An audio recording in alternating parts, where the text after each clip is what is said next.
Hey guys, welcome back to some more Mighty Number 9. Now we're heading out of Dynastage into the Capitol building. And just putting it out there, you made Dynastage look broken because that would not be doable Buster only.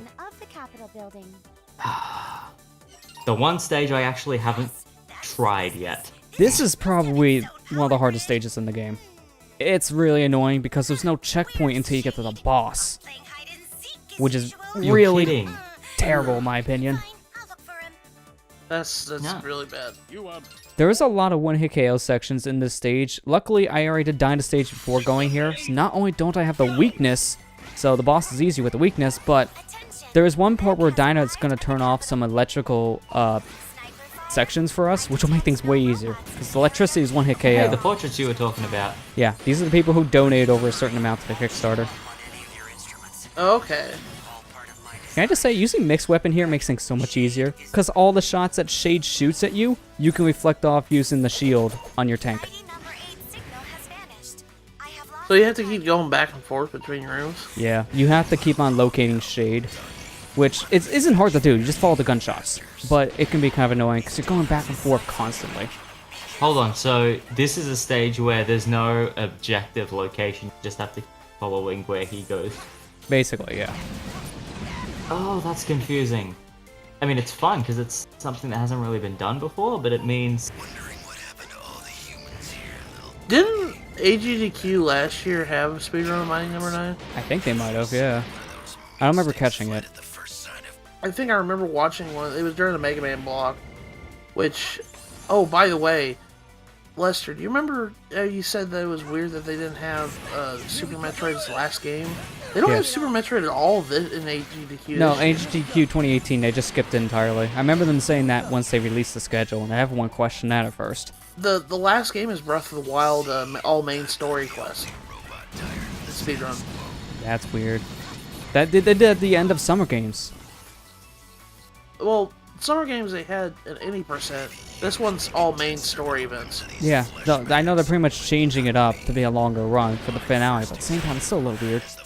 Because this is the one marathon where they're not going to have that. They've been changing a lot of stuff over the years for the marathons, I've been noticing. Like this year in particular, they got more merchandise too. Because you can notice a lot more stuff they're selling for the charity stuff on Fangamer before the marathon even starts. And we're recording this before the marathon starts, so we don't know what's going to be happening. Yeah, so...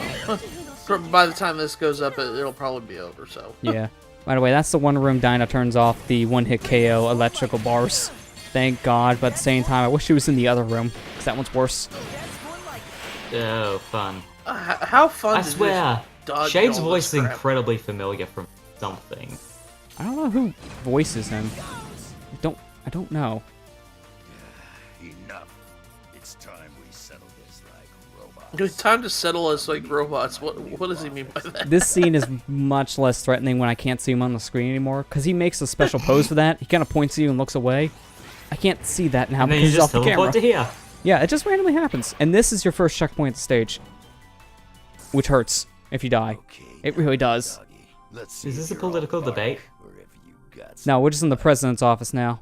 Now we're here to kill the president. You're malfunctioning. Freedom doesn't require all this suffering. Nor does it require the chairs to be sideways. Also, this isn't much of an oval. This is more of a rectangle. Oblong. With like some random edges that are rounded. So that's not much of an oval at all. He's got a smooth rectangle. They painted the beard at the end of his chin. Yep. Oh so my god! Really? This is effectively a 2D version of Potteroo from Crash 1. Yeah, pretty much. Because that's the same thing they go with. Like, they do a lot of pinstripe with this guy. Except he's not, a Mafia member. Let me just stand right next to you and shock you. Yeah, so the thing with Dyna's weapon is once it attaches to something, the electricity stays on them, so you can just have your attack go wherever and then just walk around the room.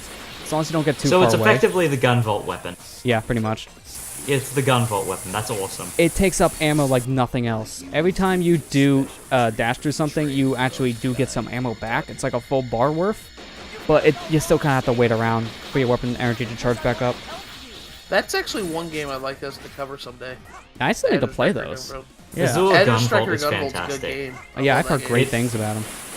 Like we got is, the collection on Switch just Yeah. recently. So Yeah. I will say, in the same way that Beck was considered a spiritual successor to Mega Man, Gunvolt is absolutely a spiritual successor to Mega Man X.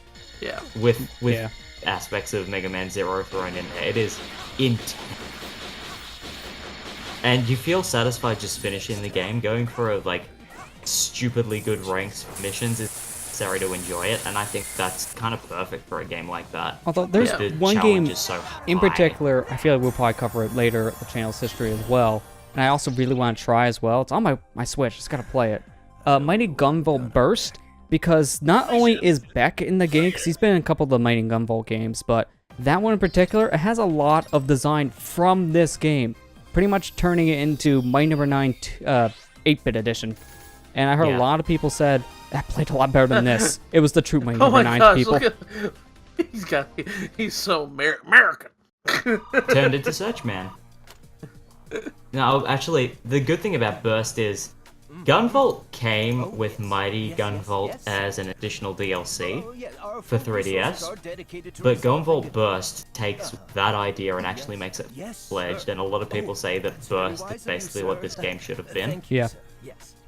Like, that's why I was saying. People said that was pretty much the true Mighty Number 9. Yeah, it's polished. I More don't polished. think my honest opinion about this game is this game's okay. Like it's not god awful like some other games that I know rightly deserve it. This game is just it had too much ambition behind it and it flopped really bad. Yeah. Pretty much. And there was so much hype around this game that people's expectations were too high. Yeah. And I feel like, in some sense, like there's some things I like about this game. I mentioned a couple of times. I like the character designs. I love it. I love the character designs in this game. I think some of the stages, The weapon I mean, costumes. weapon costumes. I mean, the voice acting can be a lot better, but then again, have we had a Mega Man game that had really good voice acting? Let's be honest here. It's like comparing a 2 to a 5. 5 is better than a 2. Mega Man, you must go after Dr. Wily. Get all the energy way horses. We find that Mia, we'll find Dr. Wawe. Like, no one ever forgets. And then what am I fighting for is an iconic line for a reason. You must recover the energy immediately, Mega Man. But I think that this game is okay if it wasn't a hype train behind the Kickstarter. Oh yeah. I think if a lot of people would have been like, okay, this game's like a good maybe 7, I'd say. Yeah. But Like, I because think- people are expecting way too much of it, that's why it got like 4s and 3s. Yeah, I mean, this Yeah, is what happens that was the with big thing Kickstarters. is, Yeah. in the month of its release, the two polar opposite reviews I saw was Pro Jared did the initial release and playthrough review, and he was very harsh on it. And Icarus did a 1 minute or like a first impressions review of it, and he was very neutral. And I think that's probably the attitude you need to take with this game. Is Yeah, you need to I mean- go in not expecting much, and then you'll be surprised. You won't be blown away, but you'll enjoy it. I think Yeah. that's Yeah, the way you you'll gotta look enjoy at it a lot better. I'm gonna give at least Pro J a little more of the benefit of the doubt, only just because he had a lot of technical issues playing this game, on PC in particular. There's a lot of memory issues for him, and the game just constantly crashed, lagged up his computer to a point we couldn't even use it. So for him, I can understand why he didn't like it, because he had a terrible experience.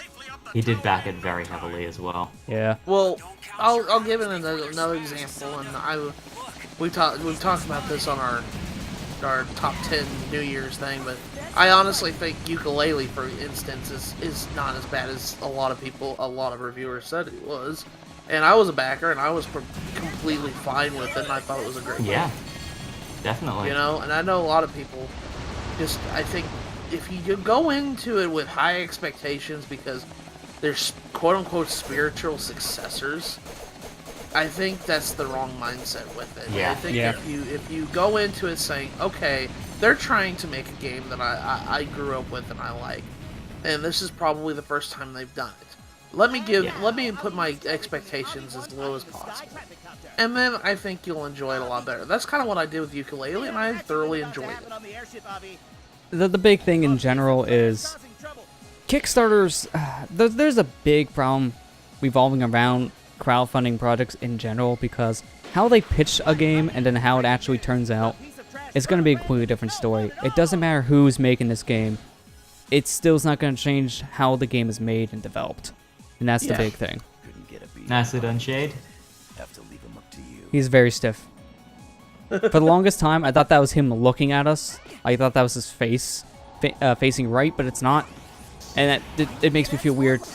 Because seriously, that looks like his... I thought I saw an eyeball. I mean, I can... From what I'm seeing Lester play, and I know that he's playing the PC version, if I played, like, PS4 version, it would be very different than PC. Yeah. It would be similar. Meh. It'd be very seeing the similar, same actually. jazz. Okay, well...